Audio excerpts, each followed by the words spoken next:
Welcome everyone. So Yes. yeah, we will have this talk show for today. And as you can see on the topic here, it's digital language learning for global employability. Does it work? So what do you think guys? Sebelum kita mulai nih talk show-nya, pengen nanya dulu. Kalau kalian sendiri sebenarnya merasa familiar nggak sih sama yang namanya digital language learning? Ada yang merasa familiar? Ada yang mungkin menggunakan aplikasi pembelajaran bahasa di handphone? Anyone? Ayo, Yang nge-install boleh tunjuk tangan? Nah, tenang sih kita gak jadi lanjut Bukan kok, cuma tunjuk mau teman tahu. ya? Ada yang pakai Tunjuk nggak? tangan. Anything. Contohnya ya, paling Oke. gampang. Duolingo, oh ada, oke. Oke ada. Lagi, oke. Tinggi aja nggak apa-apa, nggak usah Iya. malu-malu. Tenang, kita nggak akan nanya lebih detail kok. Tenang, itu privacy masing-masing. Belajar bahasa, oke. Tapi Oke. penasaran aja sih, bahasa apa sih kalian belajar di pakai aplikasi? Ya, pakai aplikasi itu untuk belajar bahasa apa? Inggris ada Inggris? Inggris, Nggak ada. Inggris, bahasa Jawa, Sunda, Bahasa Jepang? bahasa Jepang, Jepang ada, Jepang. Cina? Oh ada, Jepang ada. Oke, Oke. Mandarin ada. Oh oke. Korea. Korea. Ada satu. Oke, lumayan. Sip. Bahasa Spanyol, Spanyol? Ada bahasa Rusia, Spanyol? Banyak ya. Ukraina, Oke. banyak ya macam-macam ya, berbagai macam bahasa, betul. Memang sekarang ini ada banyak sekali pembelajaran bahasa digital dan sebenarnya di BINUS sendiri juga pasti teman-teman ada familiar dengan satu aplikasi Betul. yang mana harus dikerjakan ya, Iya. journey-nya. Tadi juga sudah sempat diumumkan. Apa ya nama aplikasinya ya? Apa ya namanya ya? Oke, jadi Kayaknya itu sebelah deh. ya, sebenarnya kita kayak apa ya, overlapping nih. Aplikasi, katanya kemarin platform. Sebenarnya bisa bilang aplikasi sih ya, in a way ya. Ya, Bisa karena ya. bisa kita gunakan juga untuk mempelajari bahasa dari entah itu mobile phone atau juga dari aplikasi lain. Iya, nah tapi nama aplikasi ini yang mana ya? Ada kok di layar yang mana ya? Hati-hati ya, kemarin masih ada yang nanya nih, Kak itu aplikasi di Bilingual kok berbayar? Hah berbayar apa ya? Itu Bilingual app, hati-hati. Nah kita namanya Bilingua. Jadi kalau ada Ya. tulisan Bilingua app nempel, itu bukan punya kita ya. Ya Hati-hati itu. betul. Jadi ketika kalian lihat di BINUS Maya itu kan bisa masuk ke Bilingua ya. Betul. Kemari, nah, Biar kelihatan. Ya, jadi gini Bilingua kita sekarang. Ya. kemarian. Oh kemarian, kesinian. Oke. Saya pikir jangan ditutup layarnya. Oke. Nah, Bilingua sendiri kita nggak perlu mengunduh apapun. Sama Betul. sekali, langsung bisa dipakai. Seperti Mas Val katakan tadi dari BINUS Maya. Betul sekali. Sebenarnya kalau saya pribadi lebih suka buka dari laptop, Pak Alex. Soalnya layarnya lebih gede ya. Iya, Tapi di sini kayaknya teman-teman ada juga yang menggunakan handphone sepertinya untuk membuka. Iya, kenapa bisa pakai headphone? Karena memang tujuan Bilingua sendiri kan bisa learning, studying from everywhere, anywhere gitu sih. Betul. Di sini teman-teman biasanya kalau buka Bilingua pakai apa? Pakai HP kah? Ada yang pakai HP? Ada pakai HP mostly? Pakai HP? Kalau pakai iPad atau tablet? Ada, oke ada ya Ada. juga. Oke. Yang pakai laptop atau komputer? Oh masih pakai komputer, oke oke. good, oke. Ya, terkadang tampilannya beda ya Tampilan antara sedikit beda di sih. different device itu bisa tampilannya beda. Betul. Tapi sebenarnya Bilingua sendiri sebagai aplikasi dan juga platform dia bisa diakses dari device manapun. Betul sekali. Dan mudah-mudahan tunggu ya, siapa tahu 2-3 tahun lagi mungkin benar-benar jadi aplikasi sungguhan nih. Wow. Oh, menarik ya. Apa ini nanti. Oke. Coming soon ya. Iya. Oke, ya aku lihat ada teman-teman lain yang juga baru join lagi nih. Halo, welcome. Ya, selamat datang Boleh ya. maju ke depan Silakan ya. sekali lagi selamat datang di kegiatan workshop kita dan Welcome semuanya. iya, dan mohon kalau bisa diisi depan-depannya di sebelah sini. Ini bukan VIP guys nih, siapapun boleh kok di sini kok. Kenapa ada diisi sebagian depan? Ada kemungkinan untuk akses hadiah door prize nanti. Akses hadiahnya lebih gampang ya, yang di Kemungkinan. depan silakan isi-isi dulu yang di depan. Oke. So, kita sudah mau mulai nih ya. Iya, Nah. kita udah mau mulai nih. Kita akan start sebentar lagi. Dan kind reminder juga buat teman-teman yang baru banget datang.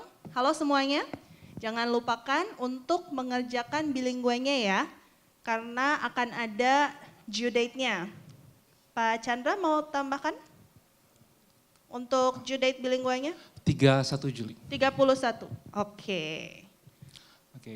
Kita sudah bisa langsung Oke, kita mulai aja karena kayaknya teman-teman juga udah pada nggak sabar ya. sudah ramai juga Let's ini ya. start our session for today. So Oke. for Miss Val, wait, this kita one, ada ini. Mana nih QR code sebentar ya? okay.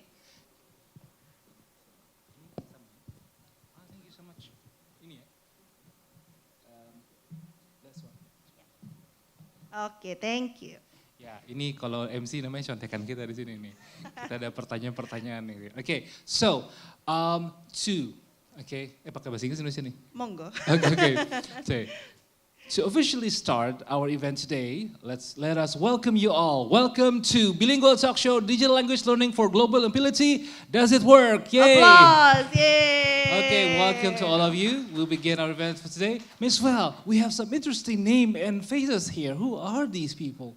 So we're going to invite our guest speakers, starting from our first speaker, Momoko Takai, Japanese lecturer from Japanese Popular Culture Department, Binus University. Give applause for Momo Sensei. Welcome. Okay, we usually call Momoko Sensei. Momo Sensei.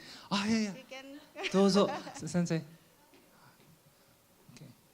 Ohayo gozaimasu, Sensei. Good Ohayo. morning. Please have a seat. Dozo. Okay.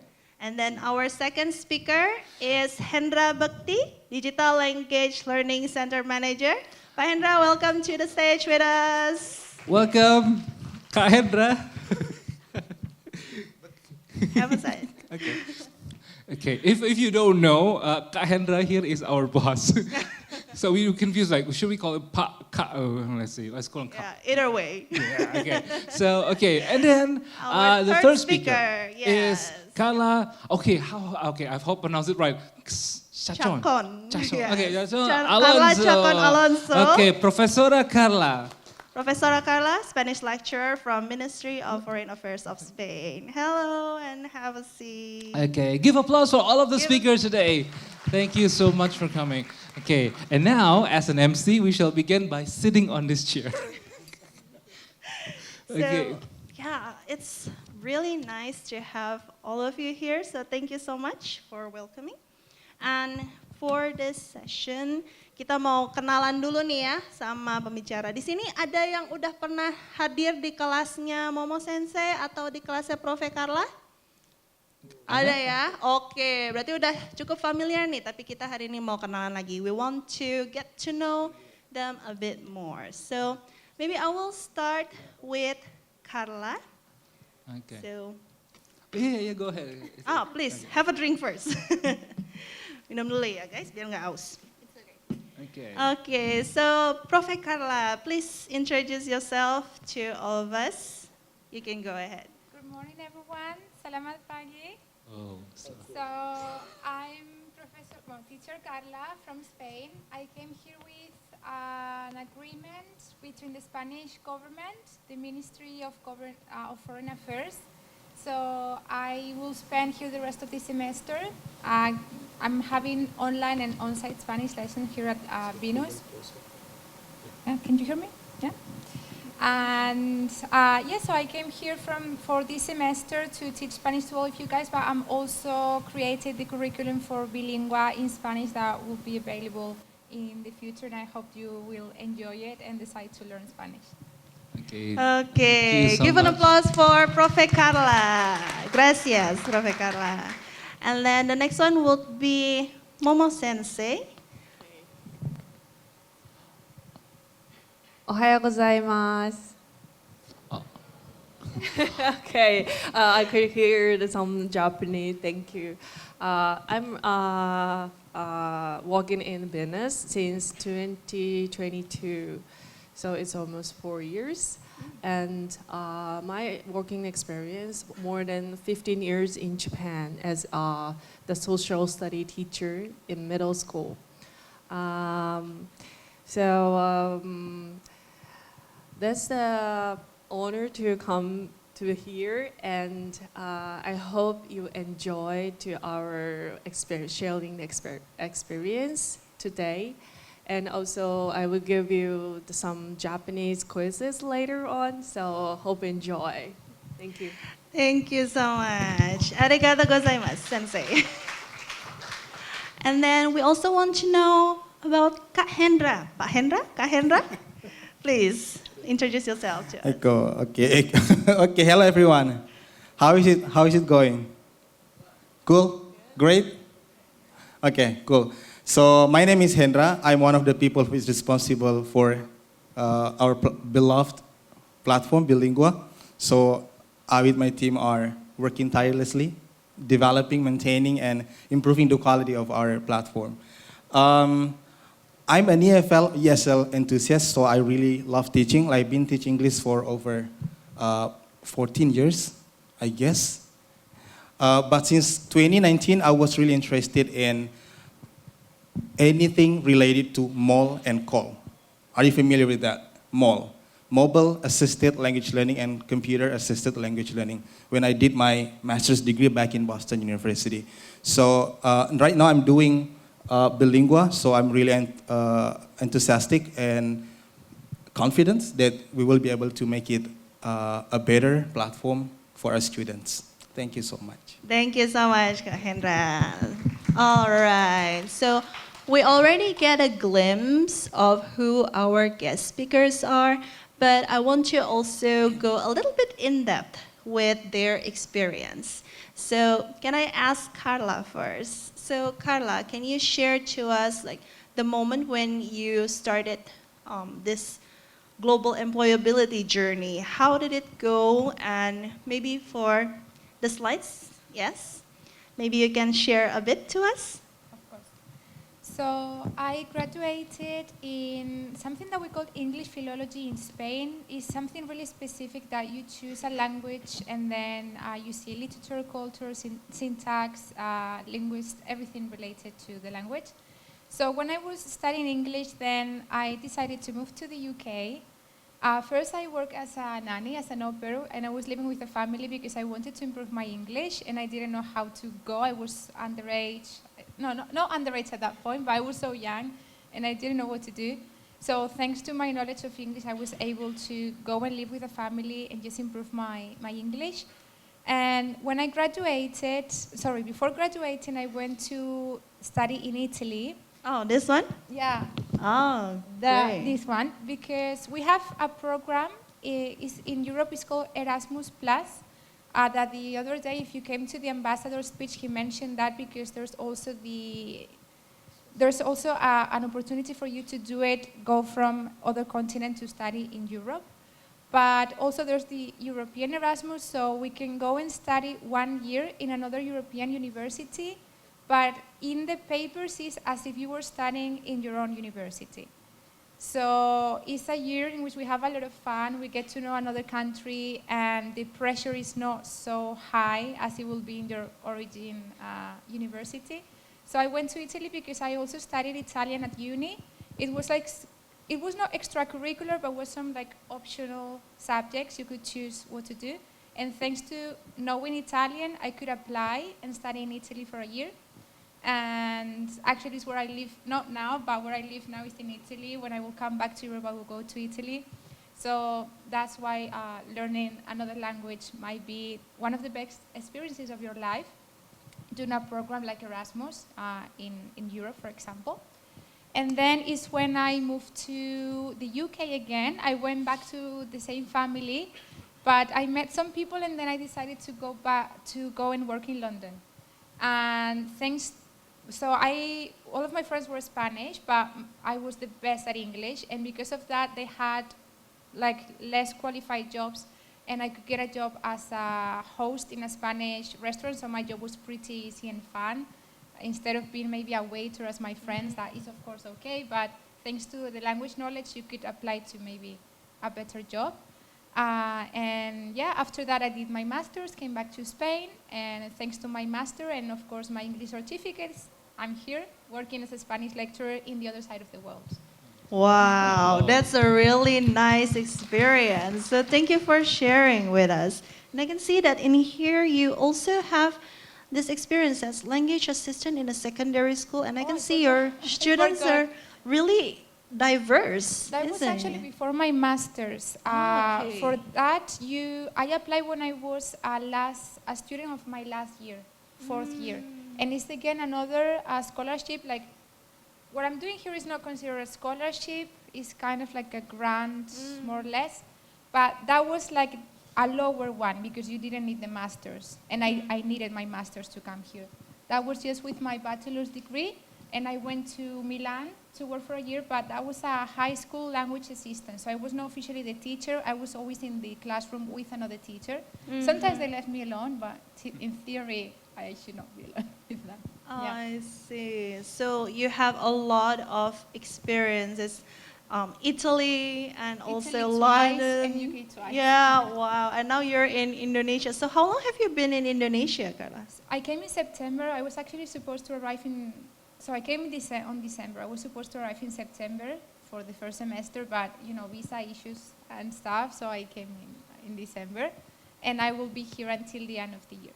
All right. So please attend Carla's class while she's here because she will not stay here for any longer than that. So thank you so much, Carla. Let's give an applause for Profe Carla. Okay. Okay. Now, let's move on to Momo Sensei. I'm curious about this. So, if we could take a look at after Momo Sensei's part, go next, please. Thank you.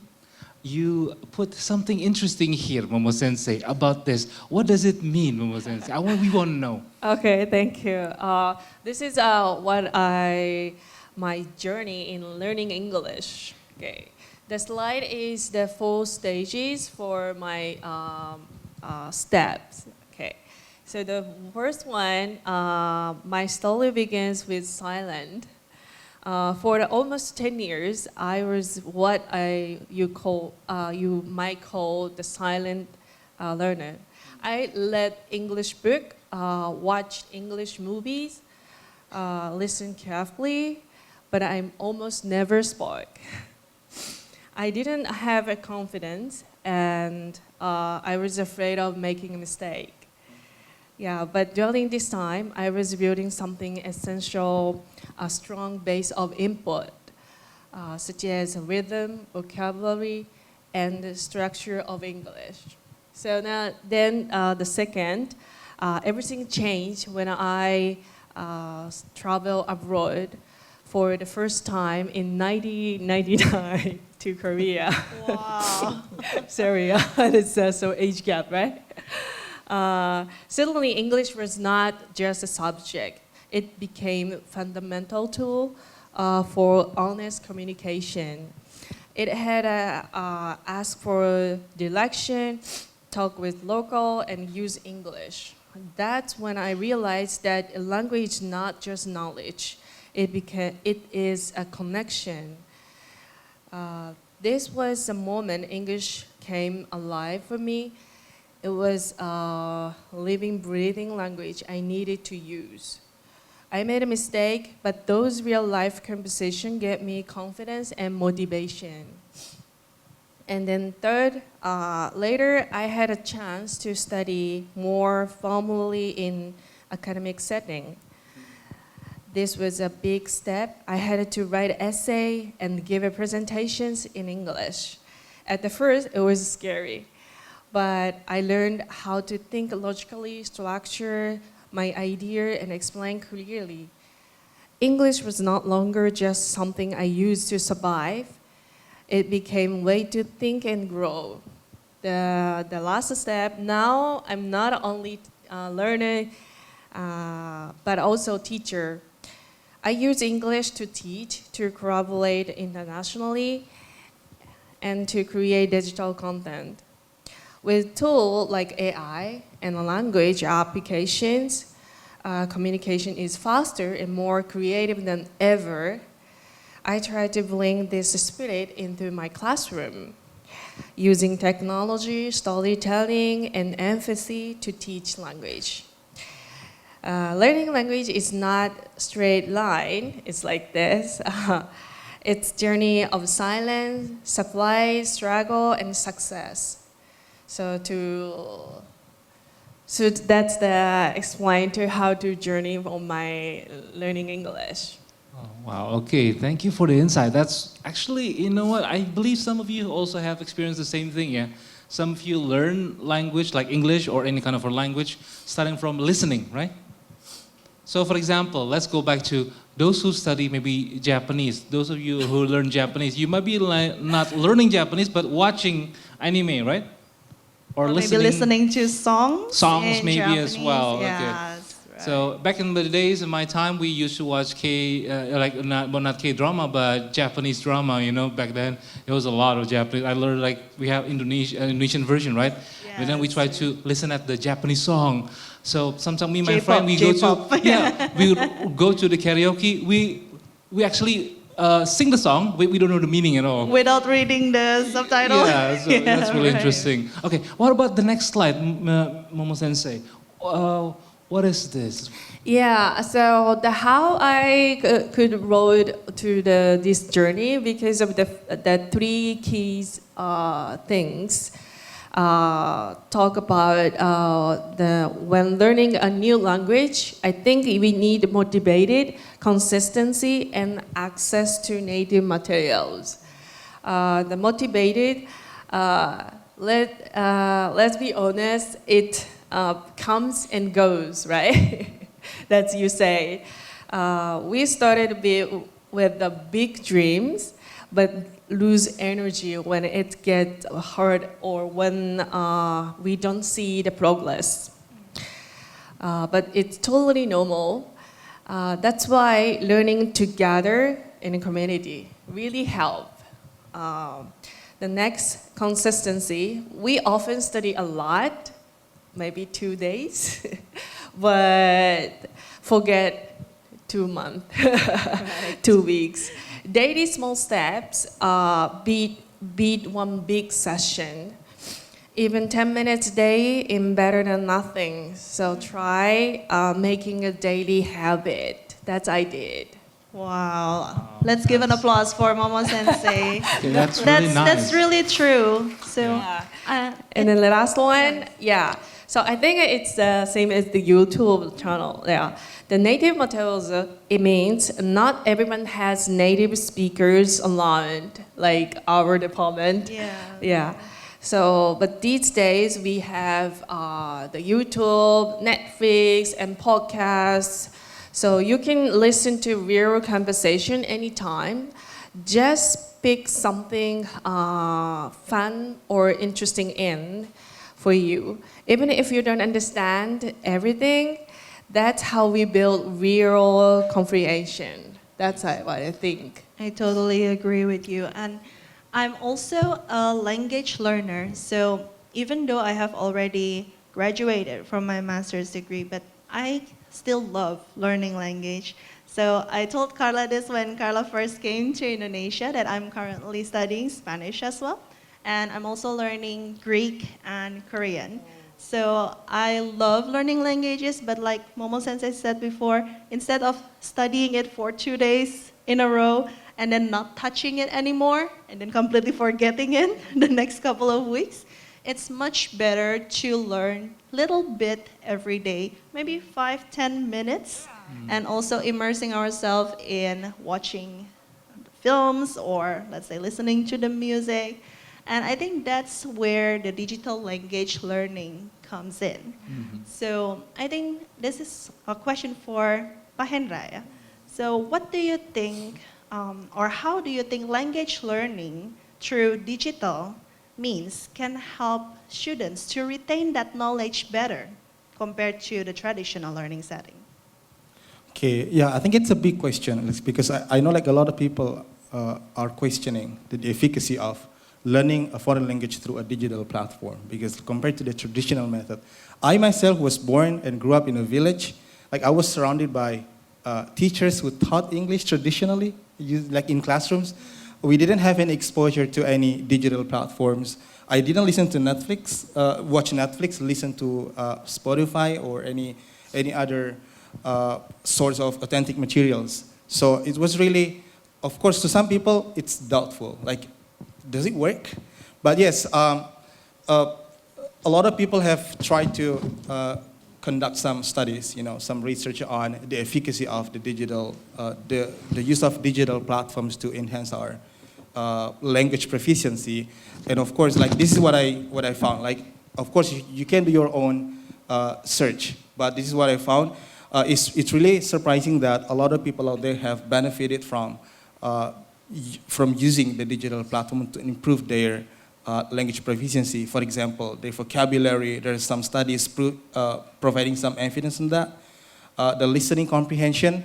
But if you can see from what I found here, it's actually a little surprising to find out that the grammar mastery is not really effective to be learned from a digital platform.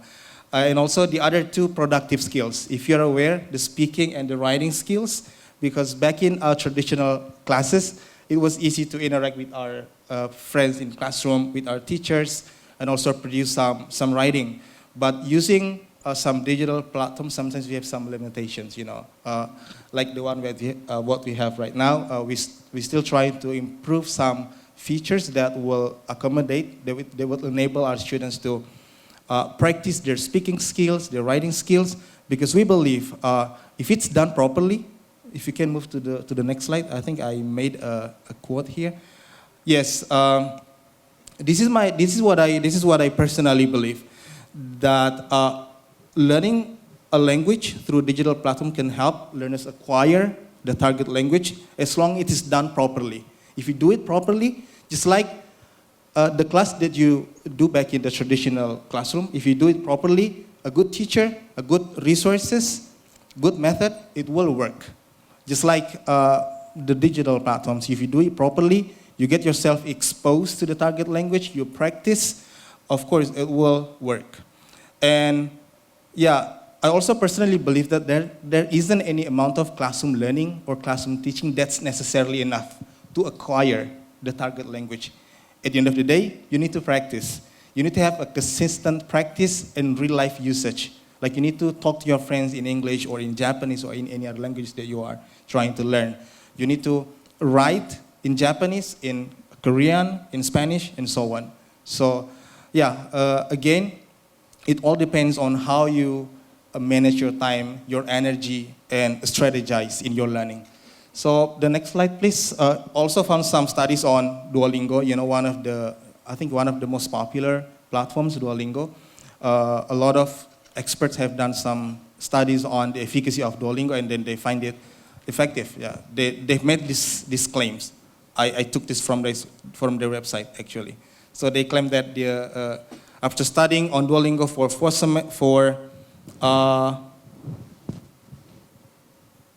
Duolingo, you can achieve the same proficiency as students at the 4th semester. See, so it's proved to be effective, improving the reading and listening proficiency, and also in any other language skills. So yeah, that's what I personally found and believe. Right. So thank you so much, Bahendra. And I think in terms of studying itself, I personally experienced a time when we have only traditional class. So like, nggak ada tuh opsi kayak, gue mau online nggak ada. Karena harus datang on site. You have to be on site, you have to listen to the teachers, you have to use books.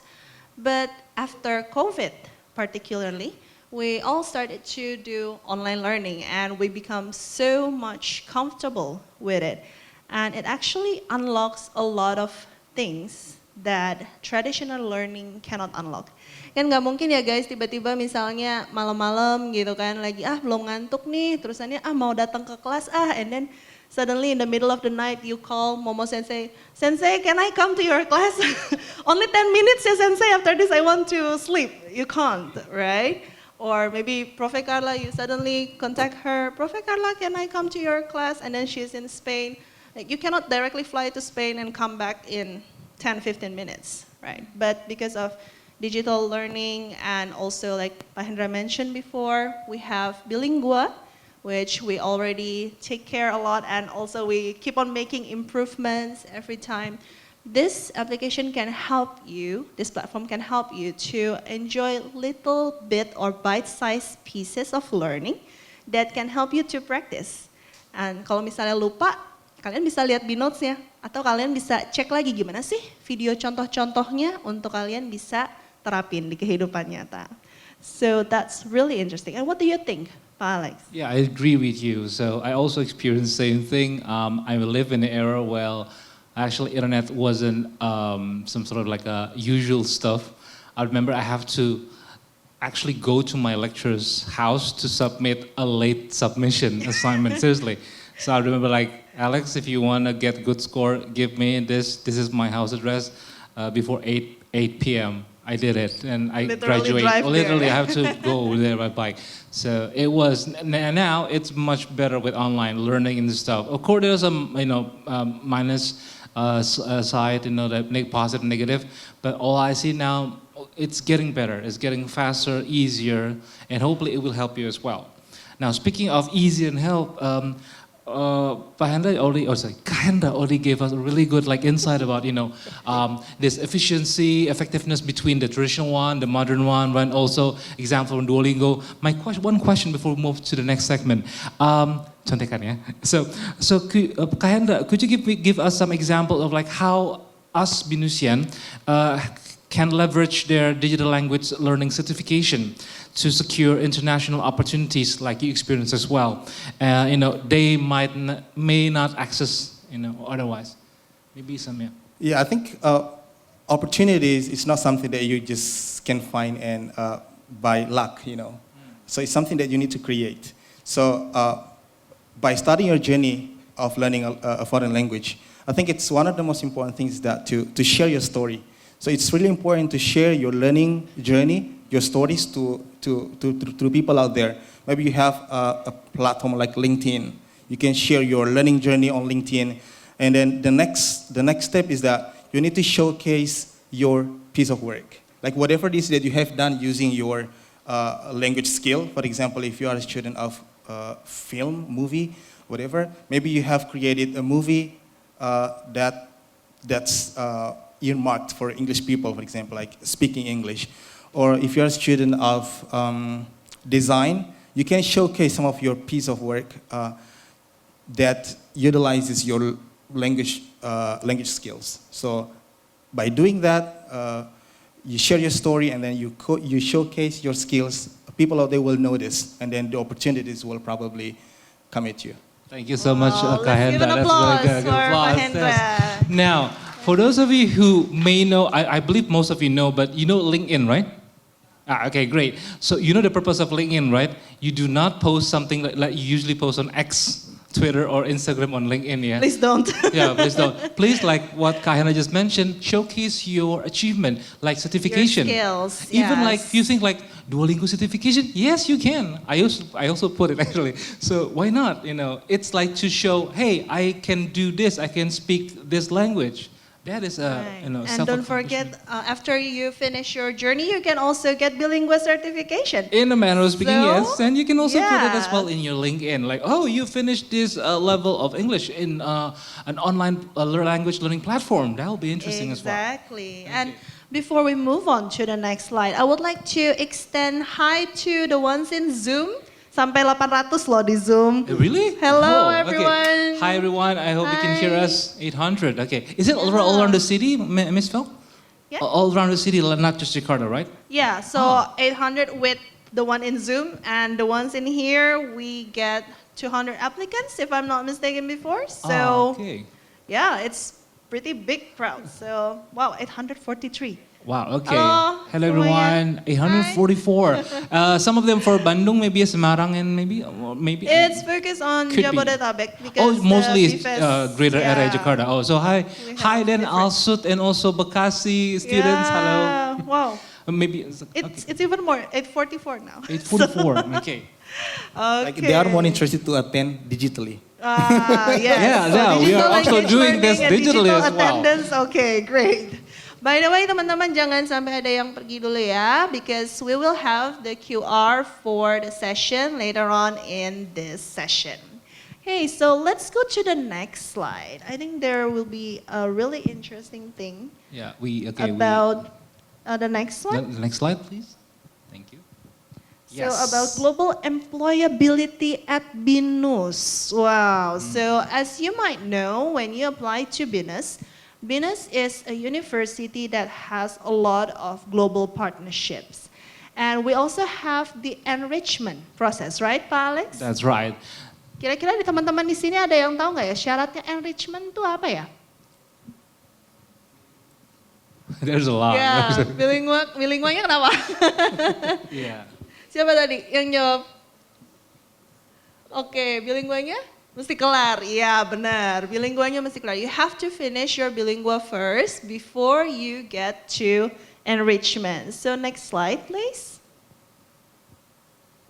So before we go to this really interesting slide, I would like to talk to Carla first. So as Carla mentioned before, she graduated from Spain and then she had a lot of interesting opportunity throughout UK and then now she's here. So Carla, can you please tell us what is this map about and how does it relate it to the global employability? So this map shows all of the 21 countries in the world in which Spanish is an official language. Spanish is the second most spoken native language in the world after Mandarin Chinese. So there's more Spanish native speakers than English native speakers. So of course, you know, this is Spain is where the language originated, but we're not the country with most Spanish speakers. It's actually Mexico. And here we have all Latin America, so South and Central America. The United States is not showcased in this map, but only in the United States there's 40 million Spanish speakers right now. It's the country in which is growing the most because of second generation Latin American citizens. And this might be interesting for you, but there's a country in Africa in which Spanish language is official, Equatorial Guinea, because it was a Spanish colony until the 60s. So they speak Spanish from Spain, which is really surprising because we don't have the same accent as people in Latin America. So yeah, this is all of the 21 countries in which you could work if you knew Spanish, for example. Okay, Right. that's really interesting. So this is probably some of you have heard this, or is this like a new information? But for me, this is really interesting. I know that a lot of like countries speak Spanish, but I didn't know it's this many. So that's something. So that's why, promosi sekalian, that's why Professor Carla has class, Spanish class. Yes, it's true. Now, out of curiosity, you've been teaching some Binusian, their friends here, how, 2 weeks, 3 weeks? Maybe more than that. So we started on site at least a month and a half ago. Then of course there was like the break between semesters. And now 2 weeks ago we started the online lessons. Okay, so just based on personal experience, so what surprised you the most for these non-native speaker learning Spanish? And then do you think how does like digital language learning may address these unique challenges? The most surprising thing for me is that I see non-native speakers, especially in Indonesian learners, is the focus on perfection. They focus too much on perfection, especially on grammar. But the most important skills are communication, effectiveness, fluency, and confidence. So when you learn on a digital platform, there's this low pressure environment that is created and that allows learners to develop fluency in a more natural way, because sometimes on the lessons with pressure with being with a lot of peers, they just don't make the first step of talking because of this fear of making mistakes, and that holds them back. They always want to get it right, but there's no need in getting it right. It's more important that you try to communicate than if you make any mistakes, because actually native speakers, we don't mind. That's right. So heads up for all of you who are learning any kind of foreign language. I'm also a language lecturer as well. So it's like Professor Carla just mentioned, it's better for you to produce something, although it's wrong, at least you produce something rather than you are afraid to make mistake, you didn't do anything at all. You don't see any result. Because why? You're learning from mistake. You're learning from failure, right?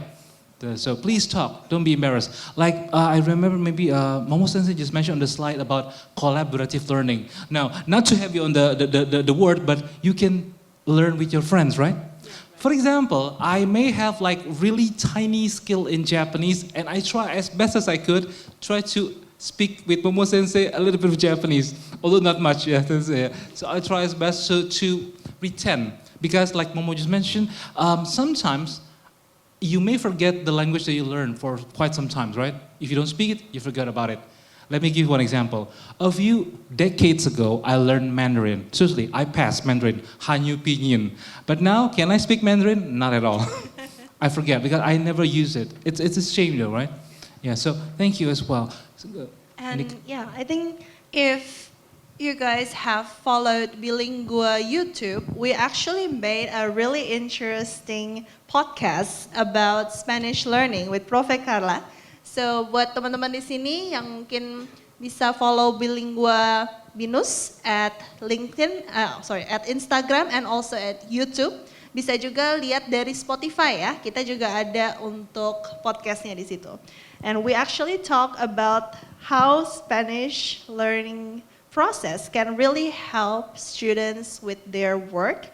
And if I'm not mistaken, Spain is now opening a lot of chances, right? Like the last time, I think His Excellency came here from the Spanish ambassador, and then he mentioned that we're opening a lot of he mentioned the opportunities, Erasmus right? program. Yes, Because right. there's the European one in which European citizens we move from country to country, but also there's the opportunity for us to come to other continents and for people from other continents to come to spend at least a year in Europe, either for your bachelor's degree or for your master's. But also there's like Erasmus program internships, and that is a great opportunity for your CV, for you to develop some to get some cultural nuances, another perspective, learning a new language. And that's also why we're actually planning to put Spanish learning in Bilingua. Yeah? So coming soon, guys. Coming soon. Please wait for it. And once it's up in the platform, you can directly access it. So maybe we can go to the next slide. So next slide, please. Okay, so this is what, I think this is also what you mentioned before. Exactly, these are the specific numbers. There's more than 600 million people that speak Spanish in the world. Then it says that it's the 7.5% of the world's total population that speaks Spanish as a native. That's language. a lot. And there's more specific numbers, but I think that's more than enough. But yeah, it says it's the most second language in film production. I don't know if someone here studies films, but also it's a really important one. And then there's around another 100 that are not native speakers living in Hispanic countries, but they also speak Spanish. So a lot of people. And yeah, that's the number 2 there is the most second spoken language in the world after Mandarin Chinese. That's amazing. And let's give an applause first for Carla. Thank you so much for sharing this interesting information with us. So for the next slide,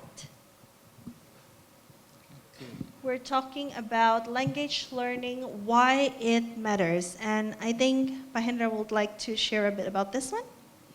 So why do you think language learning skill is a really important skill that they have to get when they are learning for their future?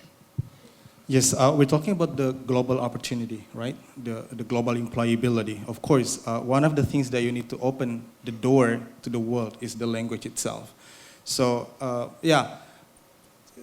of the many languages, you can choose maybe I can say your favorite language, or it depends on your dream. Like if you have the aspiration to be an expert in, for example, engineering, and then maybe you want to do something in Japan, maybe you need to start studying in Japanese, the Japanese language.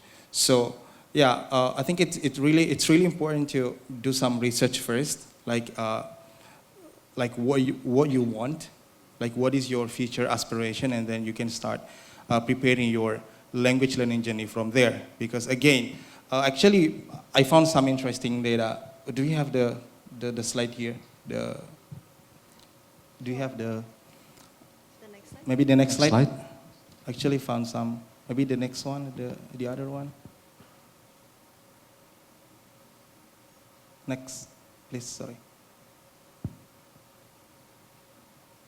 Next one. I think in slide 25. Do you have another slide?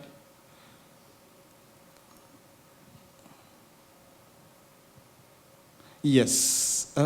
yeah, this one. So this actually highlights the importance of language skill in opening the opportunity to global employability. So as you can see, guys, the people who can speak another language, a foreign language, compared to those who only speak one language, only your first language, is going to be more likely to be more successful than the people who don't speak any other languages. So as you can see here, for example, the German, yeah, in Germany. So as you can see, 13% wage increase in Germany and 10% average bilingual pay premium globally. So people who can speak German, so they have, like in Germany, people who can speak another language have the opportunity for wage increase 13%. And then globally speaking, if you can speak another language, a foreign language, for example, it may be English or any other foreign language, you also have the opportunity for 10% to be higher than the other workers. And also you can see, I don't think I can read all of this data, but you can see it by yourselves. The bigger opportunity that you have if you have the ability to speak another language. Yeah, bilingual job postings in the US reach like 200%. The impact Yes. is really big. They're continuously finding people who can And speak. that's only for bilingual. Like with only 2 languages, you can get this much of an impact. What about if you have more? Then of course you can get even bigger chances. Especially nowadays, we have a lot of issues with job employments. You know, people are losing their jobs because of AI and also because of, well, global economy condition. But when you have this big amount of opportunities, kesempatannya kan jadi lebih besar ya guys. Jadi bisa lebih ada chance untuk kalian supaya bisa masuk ke global market. And that's what we aim to do. Inilah juga salah satu alasannya kenapa kita perlu lakuin bilingualnya dulu sebelum enrichment. Because this is something that can help you. Once you do your enrichment process, then if I'm not mistaken, please correct me if I'm wrong, you can have different types of job opportunities. And how do you get that job opportunities? It's not just, well, I'm from Binus, I need job. No, right? But you need to also showcase your skill. Like Pak Hendra mentioned before, it's really important for you to have the portfolio. What have you done? You know, what kind of learning do you do in Binus? Because just saying that I have learned doesn't really mean anything, right? But when you say you have learned something and you demonstrate your learning, that's when you get a chance. So this is a really interesting one. But what do you think, Pak Hendra? Does AI help with language learning or does it somehow hinder language learning? Because we're like, oh, udah ada AI. We already have AI. Why should we learn English? I think we have the slide about AI before. Maybe we can also go back to that slide. Yeah, I think instead of seeing it as something that hinders us from improving, I think I want to see it from another perspective, as an opportunity to grow. Because back in like just a few years ago, you know, one of the most painful parts of learning a foreign language is that we don't have the opportunity to use the language with real speaker or native speaker. Right. I remember when I was in high school, I only learned English by memorizing the grammar rules and words. Yes. I didn't have the opportunity to chat or to talk to a native speaker. But with the presence of AI, I think it opens the opportunity for everyone to interact with, you know, with a native speaker in the form of AI, of course. Like if you wanna see, like you see, there are a lot of AIs out there right now who can pretend to be your friend, pretending to be your close friend or another type of friend. And then you can talk about your personal matters, you know, just like talking to a friend. See, for example, one of the most interesting AIs that has been built is the one that Khan Academy built. If you're familiar with Kanmigo, they have built an AI that will act as a teacher. So if you ask a question, instead of giving you the answer, they will nudge you in the right direction.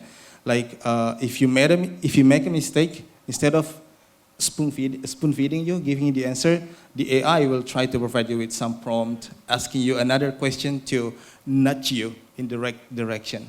So yeah, again, instead of seeing it as a wall or as something that will slow you down, or maybe, I'm not gonna do anything because AI will do everything for me.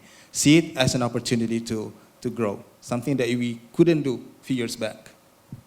Right, and I think we have some upcoming really interesting features for bilingua, right, Pa Alex? Yeah, that's right, and had something to do with that word we just been hearing the whole time. Censored with AI. Should we tell them now or later on? I don't know, maybe. A little bit sneak peek? Sneak Coming peek. soon, coming soon. So there will be like newer activities that will involve the aid of AI. So far, yeah, that's the only thing that we can Yes. spoil for now. What kind of AI? Just Just- wait and just see. wait. Coming Now, soon. Speaking of AI, I believe this slide is also from Momo Sensei. Yeah. So, is it before this? There's another slide. Could you please? Yeah. So Momo Sensei. So just out of curiosity, can you describe about this content first? Language learning, why it matters according to your perspective, especially with this question. So according to some of Binusian, that Japanese is often perceived as a challenging language to learn, right? Especially for like those who learn English or those who are English native speaker. How do you think like digital language learning method may change the accessibility of learning Japanese? Okay, thank you. If it's compared with the Spanish or English to Japanese, then of course it's less people to speak Japanese in the world. But yeah, of course there is opportunity to have work in Japan right now because as you know, our population, the Japanese, is less than less to go less. It's like Korea, right? And since the pandemic started, I actually started to teach from Japan online to business students. So I need to develop to the digital materials more interactivity to the students because of course the Japanese language is really hard to work to get until you satisfy. So I use a lot of application. Of course, I use the Kafudo or the Padlet or something. But in Japanese education, also they're starting to digitalize since elementary school. So I also use some specific Japanese application. So I use Lloyd Note. Have you heard it? Actually, this is starting to worldwide. So I can teach with this application to speaking skills, grammar skills, and writing skills as well. So especially the writing skill is more effective to using this application. So these digital technology help the teacher like me to making the nice materials and also the students be more fun to learn from even through the online. Okay, now speaking of online, can we go to the next slide, please? So in here you posted something interesting here, of course, like Duolingo, ChatGPT, DeepL. Now my question here is this. There is this fact that Japanese writing system combines 3 different script, right? Correct me if I'm wrong, hiragana, katakana, and kanji, right? Right. Yeah, I think there's one more that involved with English one. Hiragana, katakana, that only 3, right? Yeah. Only 3, okay. So how do you think like these like digital language platform make this complexity that you just mentioned more manageable for beginners, especially those who want to learn? And then compared to like maybe, I don't know if it's a fair comparison, traditional textbooks maybe? What do you think? Oh, okay. This is how I learning English. But also, when I teaching Japanese to my students, their response is sometimes very animated language, or sometimes very formal, because they use of course, watching anime or using Google Translation. That means I am the native, so I can see how the differences between your language and my language, right? So even in learning Japanese, it's quite difficult, of course, but I'm suggesting using maybe Duolingo application that's Henzo-san mentioned that. And there is a more application, right? That's more than me, I guess. So then use for these tool as much you want to learn. For example, writing skills. I give you the suggestion like a grammary because when I'm learning in English, automatically they suggest, okay, Momo, you have to revise this part. And then I following. And then after they revise it automatically, I learned what the difference is between my English and their English suggested. But if I don't like it, I don't follow it. But it's just the person to user to those tools is you. So you have to knowledge about what you want use this or not use in this moment. Okay. Thank you so much. Okay, so can we go to next slide, please? Our dearest operator. Okay. So so we did discuss this a bit. So the final thought. This is from you, right? Yes, Sensei. Yeah. So what you just mentioned just now, AI tool, and then it's fun and effective, and then of course, like we just discussed, make mistake. Yeah, that's how we learn. I totally agree with you. And then please, for those who use AI, do not exactly 100% accept all of the outcome. Yeah. You need to, like Momo Sensei just mentioned, try to see if you like it, go ahead, use it. If not, you can revise it. You're a human being, you have logic, and you can actually revise based on it. And one thing, as far as I know, please correct me for those who use Duolingo.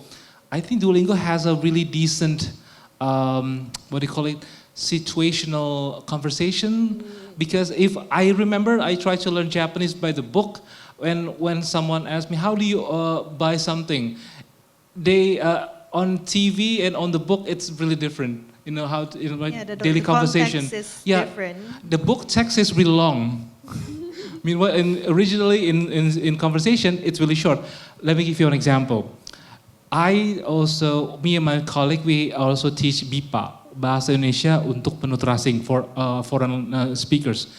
When I teach them Indonesian, permisi, berapa harganya? Ikuratan desu ka? It's like, permisi, berapa harganya ya Pak? In Indonesia, do we see those line?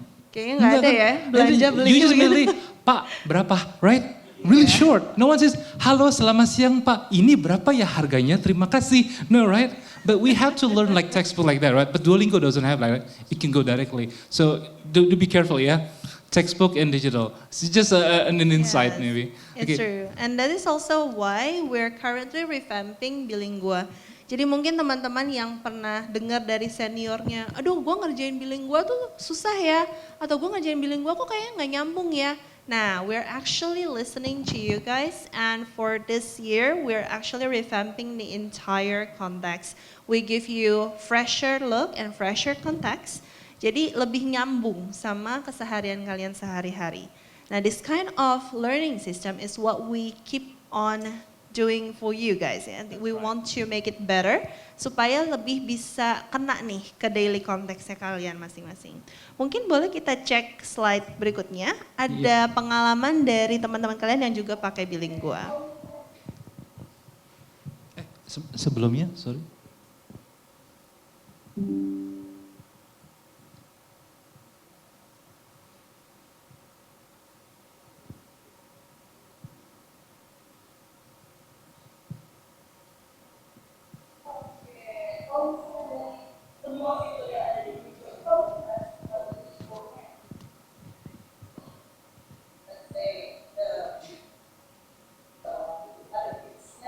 Right, yeah. Ada juga video. Ada juga ini ya. I was in the video. You were in the video. Paling fun sebagai student kita sendiri. I think. Loading ya.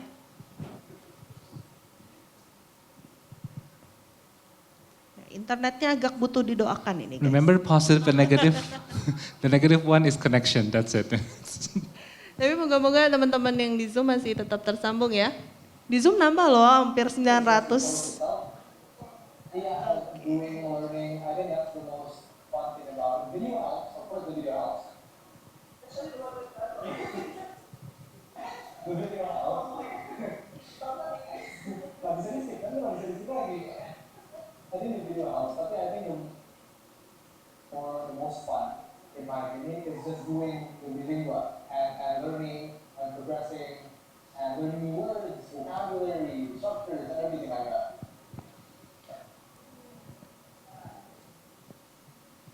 Oke, ya ini adalah salah satu video dari bisa dibilang senior ya, senior kalian, Ranu. Nah, Ranu juga sempat apply jadi salah satu talent di Bilingua. Jadi mungkin nanti kalau kalian ada nonton video Bilinguanya, nah ada muka dia.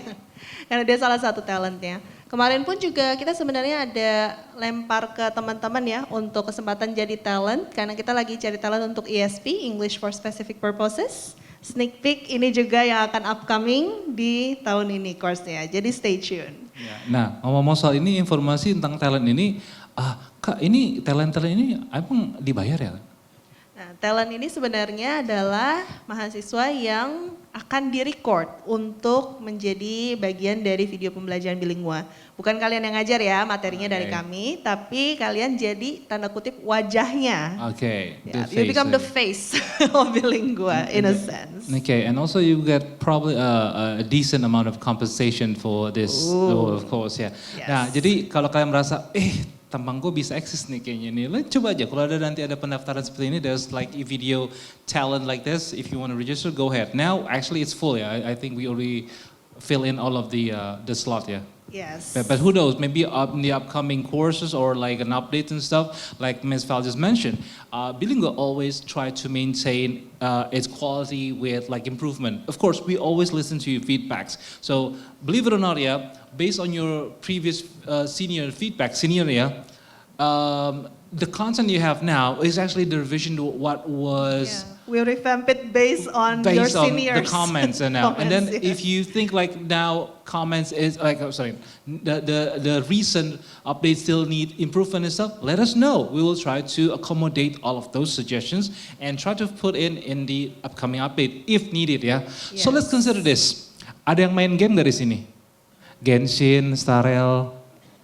Nah, tahu live event kan? Suka ada, hey kita ada update gini-gini. Same thing, the same thing like we game. Each time there is an update, we will let you know. And then after that, if we have like comments, ada questionnaire atau apa, ada kan? Kalau main game ada questionnaire sama. So next time, if we have a questionnaire to you, questionnaire to you, please fill in and be honest. What you need us to fix, we will try to accommodate. Janji, pasti, swear. Hontoni, ya sensei. Oke ya.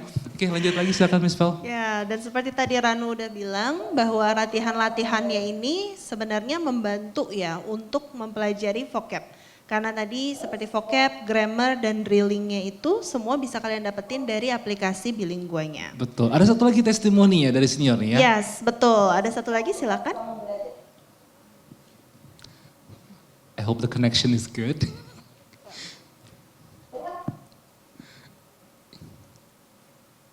Ini sebenarnya di take sekitar akhir tahun lalu ya sama Tri. Moga-moga tidak sulit dibaik. Oke. Nah ini dari Mandarin. Oh yang tadi dari film studies ya? Ya. Ini maksudnya.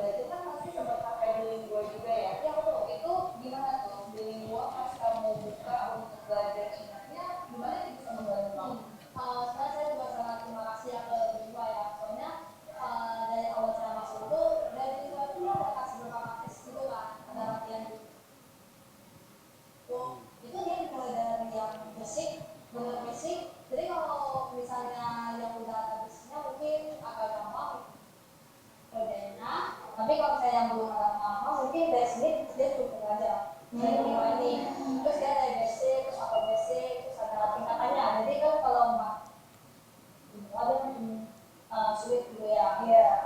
Jadi kaget lah ya kalau ini kan gitu. Oke, jadi dari para pengguna bilingua, senior-senior kalian juga mengatakan bahwa bilingua itu menolong, bilingua helps because it starts from the basic and it scaffolds your understanding. And I think this is really important part of learning ya, karena kan kalau misalnya kita tahu-tahu jrong gitu kan dikasih yang wah susah nih, udah langsung kalah mental ya. Langsung, it's too hard, I can't. Mushukashine.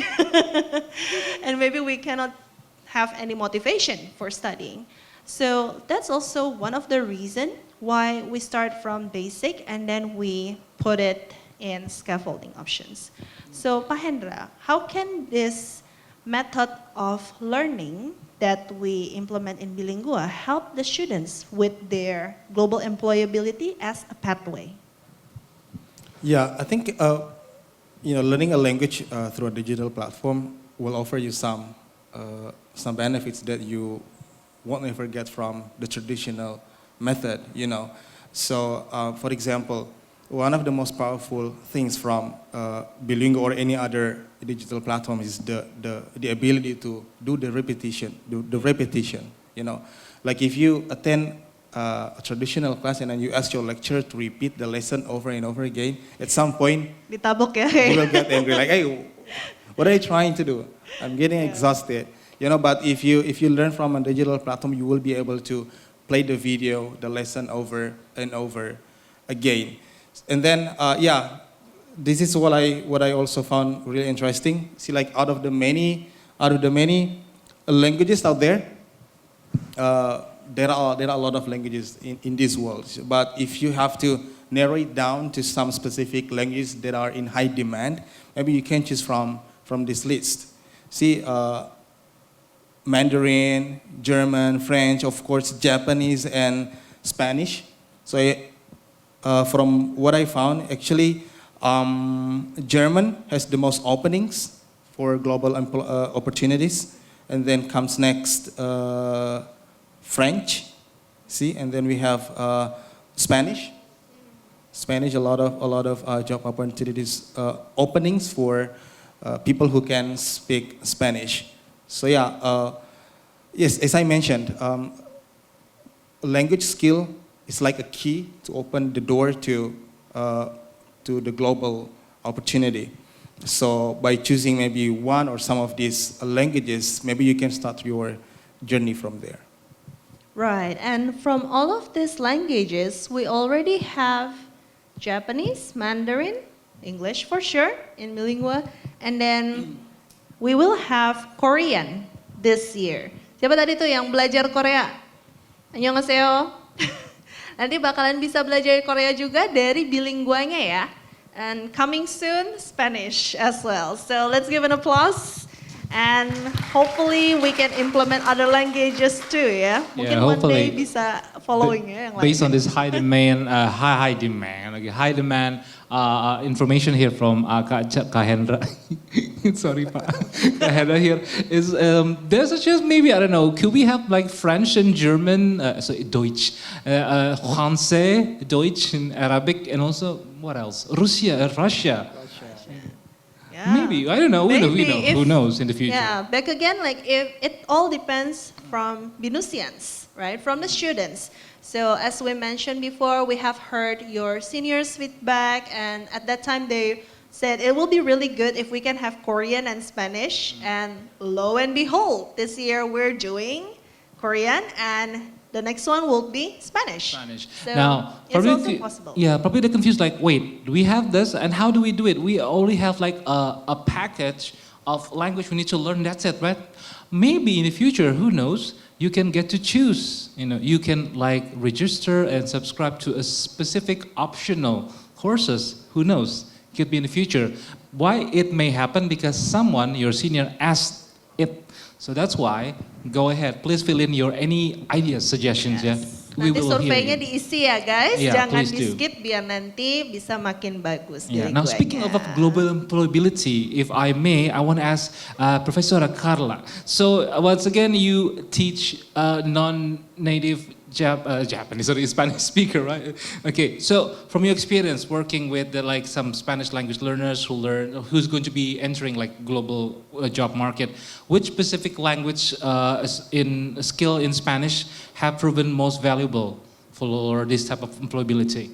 Definitely the most valuable skill when it comes to speaking Spanish in order to get a job would be the ability to hold professional conversations, write formal emails, and get cultural nuances, because there's a lot of differences between our cultures that when it comes to a business context you need to be aware of. And also learning language specific to your field can make a big difference. So either if you study marketing or engineering, or you want to work for in customer service, it will be really appreciated that you master the vocabulary of your specific field. Okay, thank you. If you may like share, so we learn about the good things. How about things that you've discovered? Like there are some common mistakes or error that usually occur that maybe you can like it can be fixed. It can be like we don't have to do it again. In like learning Spanish. Mistakes when it comes to the language? Yeah, share like common mistake Spanish learner make. One of the most common ones is we have two verbs to be, ser y estar. A lot of people get those right because they have been not explained properly.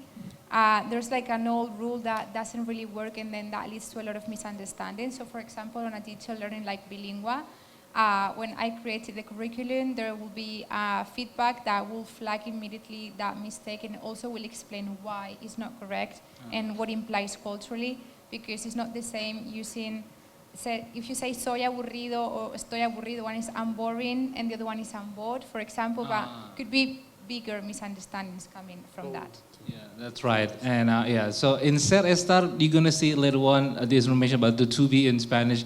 And if I recall correctly, also verb conjugation, right? The subject will make the verb different. Yeah, Spanish has conjugation, so depending who does the action, the endings of the verb change. And also we have quite a lot of tenses, maybe compared to English, especially Bahasa Indonesia, have a lot of tenses. At least for the past, we have 5 different tenses. Yeah. So, That will be actually quite interesting and challenging. And as far as I remember, also you have, is it German or Spanish? The feminine, masculine, and okay. Yes. Yeah. each object that exists in this world has a gender, is either feminine or masculine. There are some patterns that help you to know which one is it, but there's no technical explanation, so it's just about practice. If you're wondering, what does it mean? Let me give you one question. Professor Carla, for glass, is it masculine, feminine? So this type of glass is feminine, but the other type of glass is masculine. This is feminine glass. Really? Yeah, that's right. Yeah, different glass, different gender. So be careful or pronouncing the pronoun of the glass. Okay. And the table is Feminine. Feminine. Is Feminine. Yeah. mesa. But I have a Mesa. question, Carla. Does it change the meaning of the, like, for example, if I use the wrong, gender article? It can Does it be, change the meaning? for example, if Yeah. you say la naranja, you mean the orange, the fruit. But if you say el naranjo, is the orange tree. Oh, okay. That's the Ah. fruit pretty or the significant. tree. Yes. Okay. I remember this. Is it again? Is it Deutsch or Spanish? Car is female, right? Feminine car. Is it? So in Spanish, in Spain, is not. Oh, it's not. For Oh, us, okay. it's coche, but South America, they have 2 different ways of saying car too. Ah, okay, So okay. that's why Carla mentioned before that Spanish in Spain versus Spanish in Latin America are different. So. That's why we need to know this one. Yeah, we need to clarify. Professor Carla is from Spain. Okay, the where Spanish is originated from. Mexico, probably you've seen a lot of telenovela, possibly in TV. We have a lot of telenovela here. Okay, they also use Spanish as well, but a bit different, possibly, yeah. It's mostly about slang that changes. To be slang. honest, when I developed the bilingual curriculum, you won't have any problem with the vocabulary that I'm using. You could use that Spanish to speak everywhere, but when it comes to slang, and maybe some like familiar context, some type of greetings that might change from country to country. That's why it's really, for me, I dare to say this, if you're learning Spanish, originally from the Spanish native speaker, it will be useful for global ability. I connect the dot. So that's right. So please do learn Spanish with Professor Carla here. Okay. If I may continue with... We have the game, Oh, yeah, the game. actually. So for people who are staying here in the auditorium with us, you can participate directly with our guest speakers. And then for the ones in the Zoom, itu udah nyampe mau 900 ya yang di Zoom ya, luar biasa. Teman-teman yang di Zoom, tepuk tangan dulu buat yang di Zoom. Wait, Amazing. Miss Valerie, the game is only for those online, right? 923, ya. Those who are online, right? Buat yang on-site, sorry. online, buat yang online boleh ya kalian drop di bagian chatnya. Kalau misalnya kalian ditebakin terus tahu nih katanya tuh ini gitu ya. Tapi jangan sambil di sebelah Zoom-nya buka translation ya. Coba tebak langsung. Boleh langsung drop aja di bagian chatnya apa arti kata yang ditebakin ya. Dan buat yang di auditorium nanti yang bisa jawab bakalan ada hadiahnya ya. Okay, Alex? so for the committee, for those who hold the prizes, are you set with the prize? Do we give them I think immediately or later on? we can give the prize like after the After, session. yeah. Nanti Okay. tolong nitip sama Pak Chandra, tolong diliatin ya anaknya nanti bisa Yeah, dikasih gift-nya the setelah name, ini. yeah. Okay, so let's start with the first game, shall we? Yes. It's more like a game and also assessing, evaluating whether you have seen this word or not. Okay, try to guess. Maybe start Yeah. with Professor Carla. Yes, and then shall we put a timer? So cepet-cepetan ya teman-teman ya, cepet-cepetan. Like, Okay, for committee, ones please who- help with the mic. Di mentor after this. boleh bantu liatin ya. Nanti Okay. cepet-cepetan. Who can answer the fastest? Go Okay, ahead. so Professor Carla, Please go explain ahead. how to do so it. I've brought some words that might or not be false friends. And I'm just going to show you the word, nothing else, and you have to guess what it means or what you think it means, and then of course we will reveal the answer, okay? Okay. need to raise their hand. Yes. Yeah. Raise your hand first ya. Raise your hand ya, cepet-cepetan tunjuk Panitia langsung. tolong tunjukin ya siapa yang lebih dulu ya. Yang tinggi ya biar kelihatan. Ready? Oke. Ready? And next, go. Okay, constipado Oke. o constipada. Yang Can di you depan? guess? Okay. Boleh dikasih mic-nya? Okay. Are you sure? Saya tahu kalian pasti mikir apa. Boleh sebut namanya juga? Pasti deh nih.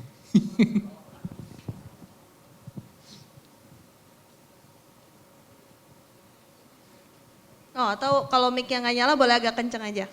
Okay, okay. Thank you so much.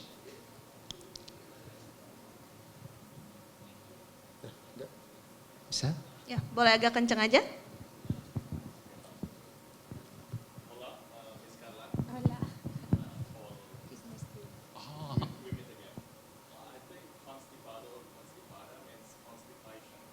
Constipation. Oke, namanya siapa? What's your name? Gading. Gradi. Gradi. Gadi. Gadi. Gading. Oh, Gading. oke. Oke, tak ada gading yang tak retak. Oke, siap. Gading, thank you so much. So Okay, wait, constipation. Is it true? No, it's not. No, it's not. Okay. I know what It's you're a false thinking. friend, a big one, because actually, even though I studied English for many years, I never learned the word for constipation in English. I never thought how to say that in English. So if Okay. you tell me constipated in English, I will think what it is for me in Spanish. So it's a different thing. And it is? Should we try again or just immediately give the answer? Just give the answer. Yeah, just give the Yeah. answer. Okay, and it's actually. What is it? Try again. It's in the next slide. Okay. It means to have a cold. Pilek guys, bengek ya. So if someone your friend is sick, oh, are you sick? Constipado, constipado. Ya, No, not constipadonya di sini ya, nggak di sini. Okay, Iya. in here, not in Oke. here. Constipado. Tapi thank you, Gading. Okay, it's okay, thank you. You can try again. Yang Okay, di you can Zoom try again. gimana? Yang di Zoom ada yang dapat benar nggak? Ada yang nebak kah? Constipado itu bengek. Okay, you know what? Let me give you some trick. Ladies and gentlemen, you do remember that our topic is digital language learning, right? That means you can use digital thingy to search the meaning, you know. Tapi kan nggak sempet ya, kan Oh nggak sempet cepet-cepetan. ya, cepet-cepetan. Oke, pronto, Oke, pronto. next Oke, one. next. In the next slide, we have how to say that in Spanish, which is estreñido. Nah, ini yang Oh. tadi ada perbedaan ya. Oh, it's really different ya. Estreñido. Estreñido. Nyido. Karena N-nya ada dikasih keriting-keritingnya. Yeah, that's the Spanish special character Yeah. that we have. Jadi Oh, wait, estreñido. Nyido. yeah. Estreñido. Yeah, estreñido. Okay. Estreñido ya. Constipado, estreñido. Don't forget that. Okay. Oke, next one. Next one. Okay, next one. Nah, coba cepet-cepetan. Siapa nih? Embarazada. Oke. Siapa? I think I Ah, saw. itu. Siapa yang cepetan? We have three. itu. You have this one. Silakan. Namanya siapa? What's your name? Itu ya, wait ya. Oke, perkenalkan, nama saya Abe dari jurusan Master of IT. Untuk kata embarazada sendiri, memang terdengar seperti kata embarrass di bahasa Inggris yang berarti malu atau kecewa gitu. Tapi embarazada sebenarnya artinya hamil. Pregnant. Pregnant. is it? Pregnant. Pregnant. Is it correct? Next one? Yeah, it's correct. Yes, okay, next. Okay. Sip. Catat ya dulu ya namanya ya. Tolong diingetin ya. Next please. Oke. Pak Chandra. He comes next. to my lessons. Oh, you come to Profesor Carla's lesson ya, karena datang ke kelasnya Profesor Yeah. Oh sorry, jadi the English tahu is ya. different. We forgot to change it. I'm sorry. It's not typical. It is pregnant. I'm sorry. This has not been checked. Pregnant. Yeah. Well, to be pregnant is also to have a cold as well. Same thing. Okay, but it's to be. No, it pregnant. is pregnant. Careful. Okay, so we have one winner. Congratulations. That's why it's in feminine, because the word in masculine doesn't exist, because a man No cannot be man pregnant. can. Oh, I get it. So it's not. It's impossible to say embarazado. Is that Exactly. it? Ah, okay. Embarazada. Okay. Okay. Next slide, please. Sorry for the English. Yeah, we forgot to change it. Yeah, Oh. So embarrassed, we say avergonzado for a man Aver- and avergonzada for a woman. Okay. So, Profesora, avergonzando, I will speak it because I'm a male, right? Exactly, and I will say avergonzado. See? Gonzaga. Okay. Avergonzado. Avergonzada. Avergonzada. For Avergonzada. men, it's do. Hey, you know what? Yeah. I don't know why suddenly I do this all the time. This is Italian, right? This is Italian. Avergonzada, sorry. Yeah, this is Italian. Okay, the next one more, right? Yeah. One Yeah, more. there's one more. Let's see who can make it fast. Oke, cepetan ya. Take a look, yeah, this side. Librería. Liberia. Okay. This Okay. guy again. Okay. Gading. Liberia. I would think that this is library, but I think in the most formal way, I think this might be a bookshop. Good job. Okay, let's try. Okay, let's try. Okay, Let's see. let's Is that see. correct? Next, is it bookshop or library? Okay. Yeah, whoa, bener. Nice, Gading. List ya, name ya. Okay, we have two. Congratulations. Thank you. Okay, thank Yeah, you so because much. In the next slide, we have how to actually say library in Spanish is completely different. It's biblioteca. Biblioteca, Oh. ya. That's Oh, why bibliografi kalau kalian bikin paper ya, nulis Exactly. paper ya bibliografi. And library comes from libro. Libro is Yeah. book. Yeah. That's right. Oh, he plays safe. Yeah, he mentioned both. Yeah, just now. Yeah, of course. Okay, so bookshop is that one, Liberia. This one is Bisa. biblioteca. Biblioteca is library. Oh, it's totally different. Yeah. Okay. Depending on the country and also the context. So actually, when I studied Spanish, my teacher was a Brazilian who moved to Mexico. So he is more familiar with Mexican Spanish. Okay. So when I cross-check with Carla, I was like, oh no, this one's different. Okay. Oh wait, I just need to cross-check. If I connect the dots here, is biblioteca a feminine noun? It is. Yeah, because of the A. Yeah. Yeah. Yeah. So normally when Irancine is feminine and when Irancino is masculine, but there are some exceptions. So, So you I cannot cannot say. always follow the rule. Oh, so I cannot say, Professor. I cannot say biblioteco. No, it's impossible. because Yeah. objects on places have one gender assigned. See, new lesson, right? Oh, you learn Spanish now. Yay! Muy bien. Right? Muy bien. See? Okay, good. Thank you so much. Move on to the next game. Yes. So after Spanish, let's move on to the next game. We also have Nihongo games. Okay, next slide, please. Next slide. Okay, Sensei, could you please? Okay, so the Japanese turn. Okay, so I would like to introduce emoji into you. So these meaning is a little bit different. So the first question is this emoji. So what does it mean in Yo, Japanese cepet-cepetan. culture? Ini Or maybe emojinya she's, artinya apa? Ya, silakan sebut namanya ya. Please say your name. Halo, nama saya Samuel Rai, jurusan Product Management. Eh, menurut saya ini jawabannya yang A. Bowing, A. apologizing. By apologizing. Okay, the And answer is next. Sugi. Okay. Yeah, oke. correct. Sip. Yang di Zoom gimana? Ada yang dapat benar juga kah? Yang di Zoom? Oke, Yeah. nanti ada yang lupa ya.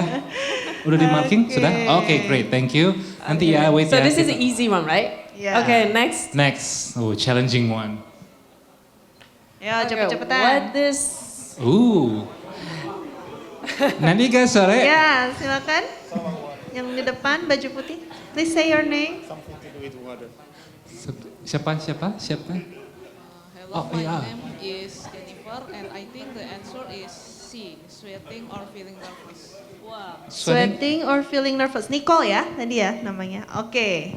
Okay, thank you. Answer is. S is it C?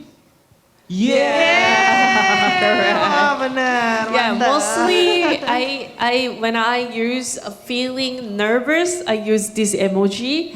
But when I receive from my colleague, they don't use this supposed to these meanings. Yeah. So I was super confused that I got because this is doesn't meaning of the nervous or sweating at Okay, all. okay. So I never use this emoji in my chat at all. Like if I'm nervous, I use the Oh yeah, you're using them. Ah, right. okay. Why? Wait. I'm thinking. When do I use this emoji? Usually like squirt, just like we usually see that in When do manga you or use it? anime. anime. Oh, this one. You know, like when they're Ah. panic and then the water kind of like. Meanwhile, this one is Taihen. Okay. Well, okay. One more. Okay. Okay, we still have another one. Next one. Another one. This one is interesting. I think I've seen just this now. What is this? Ayo, cepet-cepetan, Ooh. cepet-cepetan. Okay. Oke, Oh, there yang is pakai masker ungu ya. Easy kana. Ya, siapa pilih deh. You can choose. Ya. What's your name? My name is Edbert from Computer Science. Okay. WW is B, laughing. Come again? B. Wait, this is in context of texting, right? If it's texting, it's B, laughing.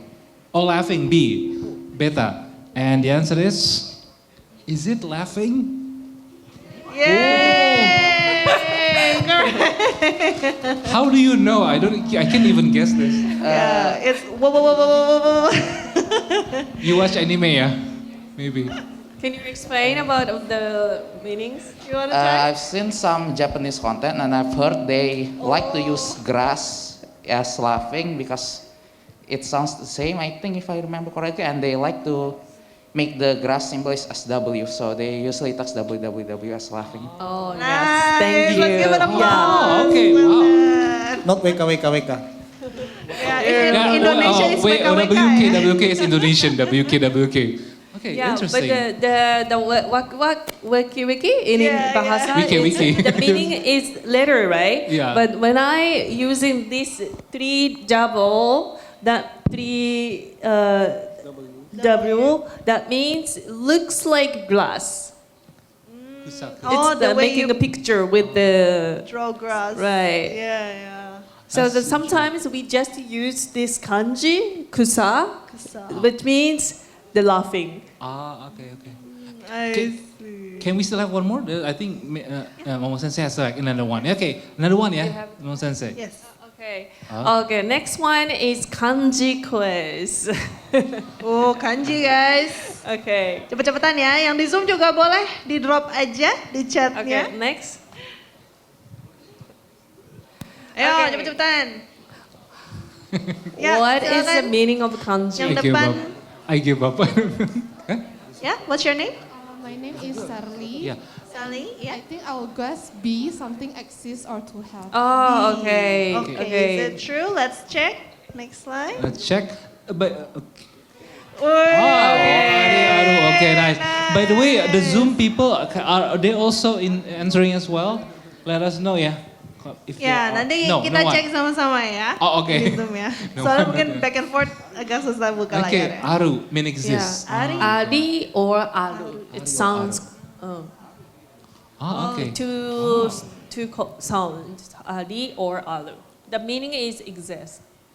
Okay, interesting. And Ya, oke ya. Because of these differences, it's really important to know like how to read the kanji, right, Sensei? And buat teman-teman di sini yang udah pernah pakai bilinguanya, mungkin kalian lihat ada bagian yang beats-nya ya, yang itu audionya ada panah kecil. Nah itu sebenarnya kalian bisa balikin, klik panahnya untuk ngebalikin. Nah itu nanti ada deskripsi itu apakah noun, apakah verb, dan ada audionya juga yang kalian bisa play.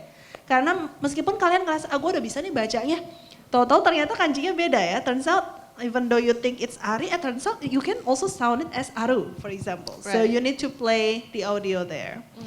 Okay, next one. We have another kanji. Ya, cepet-cepetan. Apa nih? Ya, yang baju biru, silakan. Okay. Ya, what's your name?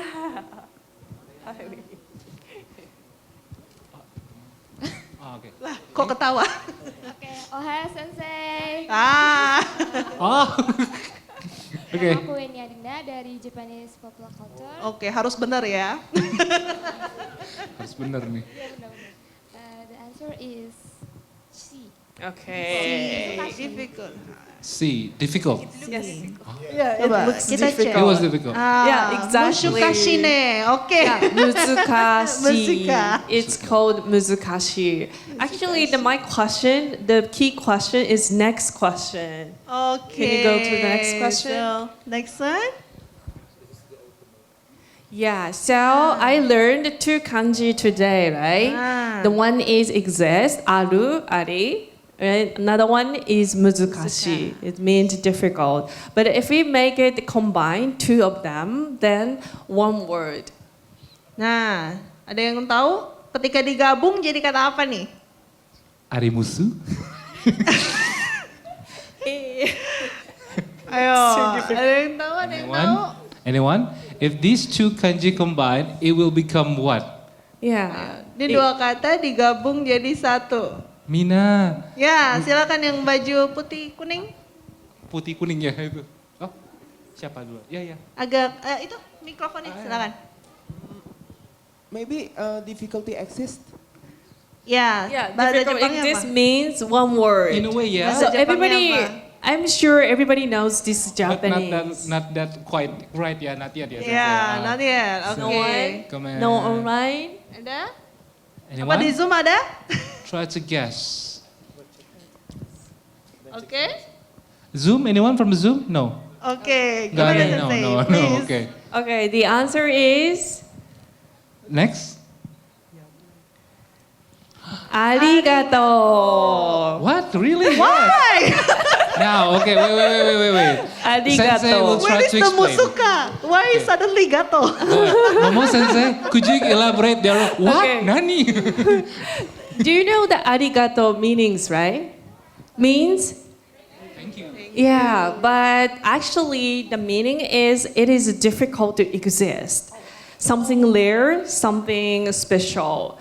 Yeah, that's why Japanese say thank you, express deep appreciation for something that not taken granted. That's why they bow like Yes, really deep. exactly. Arigato. Ah. Yeah.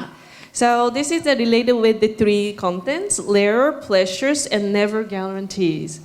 So that's why arigato literally means this is difficult to happen. A beautiful say to thank you.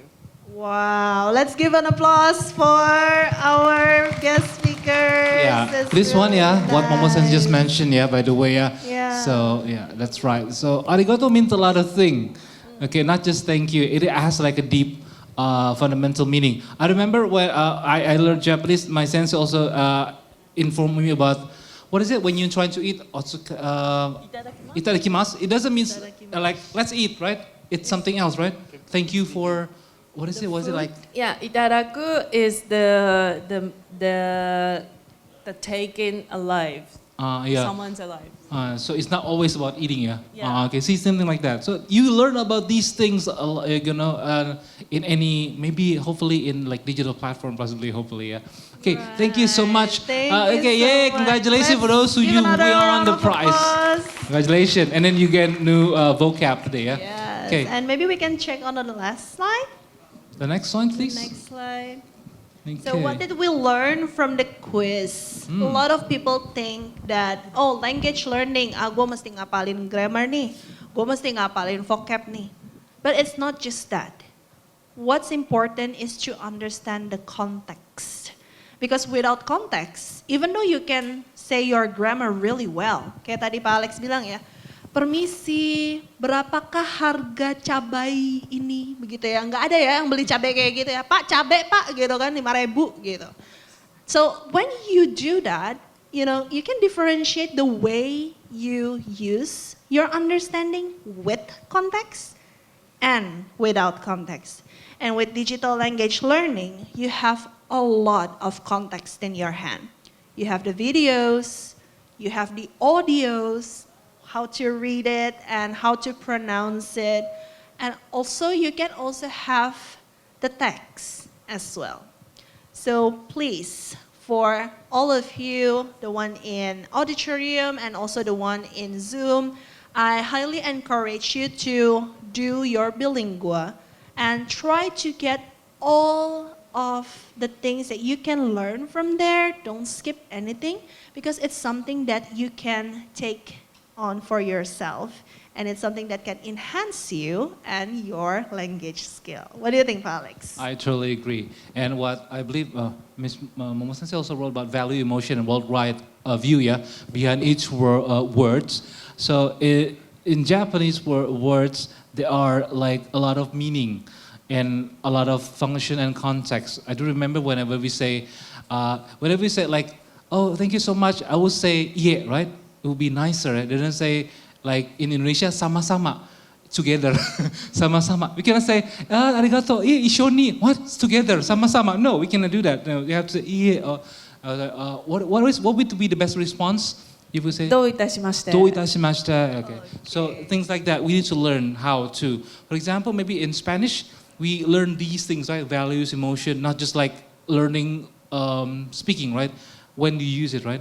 Exactly. Knowing about genders and knowing about these cultural things are really important because misunderstandings are not, sometimes could be fun, but sometimes not so much, especially in a working environment. Right? That's right. Especially if you're working outside, yeah, when you're working abroad and you're doing your enrichment, please try to avoid misunderstanding because it will be really embarrassing. Yeah, so once again, don't be embarrassed. For all of the materials that we have today, one, you have easy access in any language learning experience, Rich especially in access. digital platform, right? Like bilingual, Like we bilingual. already put a lot of things in Well, it. maybe for now, bilingual is limited to Binusian only, and you have like certain journey, right? You need to follow. But later on in the future, who knows? Not who knows, definitely, yeah. In the future, we're Coming gonna have, soon, yeah? Coming soon, you may, or maybe your junior, your upcoming junior, may choose which one would they like, possibly. And maybe not just Binusian, outside of Venetian may also have access. So that's why throughout this year, starting from the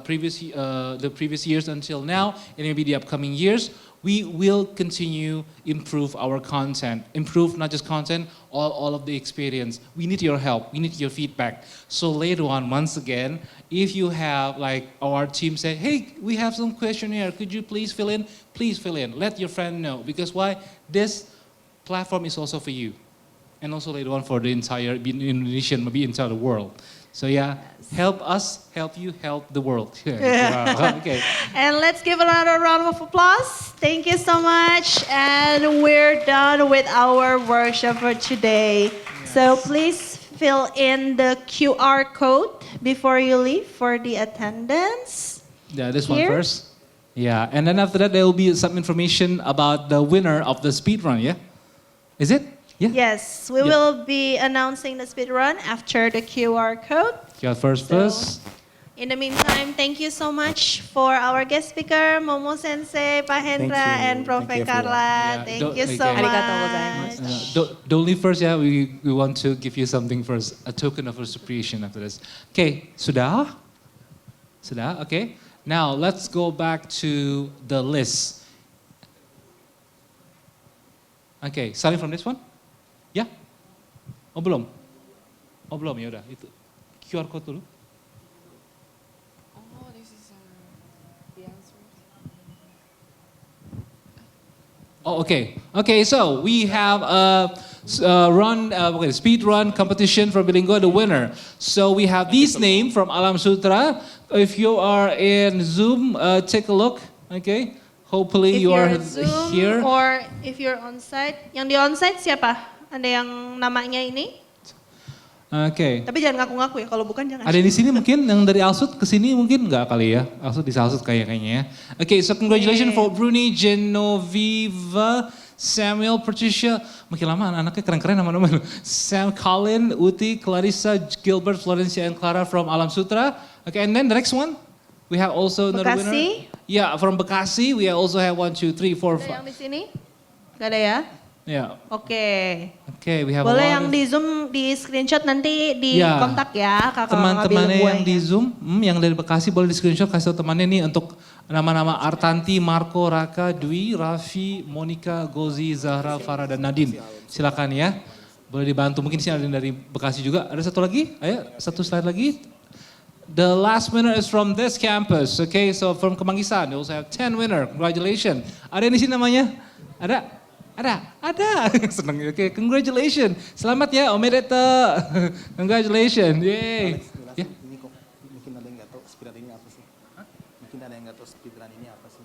Oh, okay, so some of you may be confused, like, wait, speed run. So we have announced this a few weeks ago, almost a month ago, maybe, about speed run competition. So speed run competition is like for a certain amount of duration, we get to see. Bahasa Inggris Indonesia.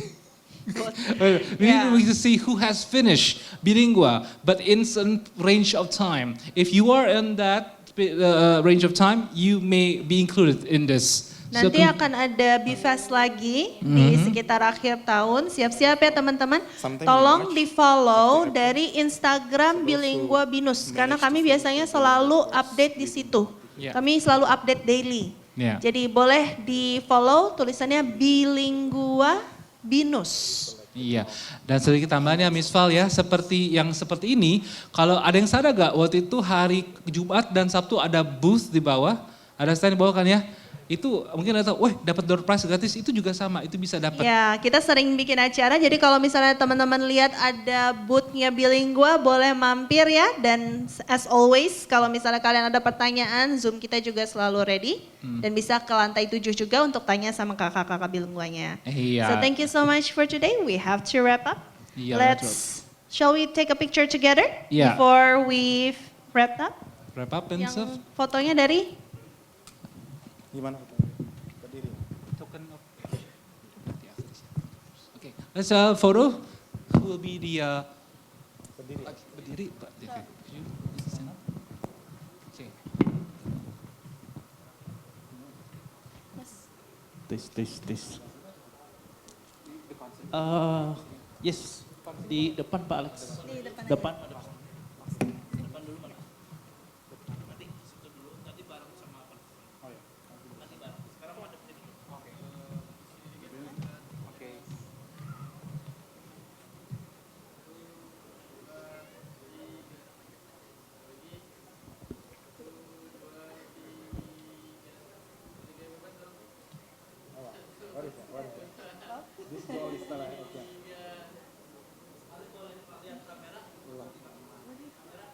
Inshallah, it's hard. Oh.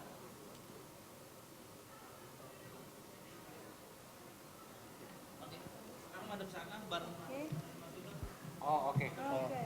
So, We're gonna face that direction and then somebody see us. yeah. Tes. Oke teman-teman boleh ikut berfoto bersama ya? Boleh? Oke, aba-aba dulu ya. Carla, come closer. Oke silakan. Alex, come closer. Yeah. Ya, 1, 2, 3. 1 kali lagi. 1, 2, 3. Oke. Oke. Thank you. Terima kasih.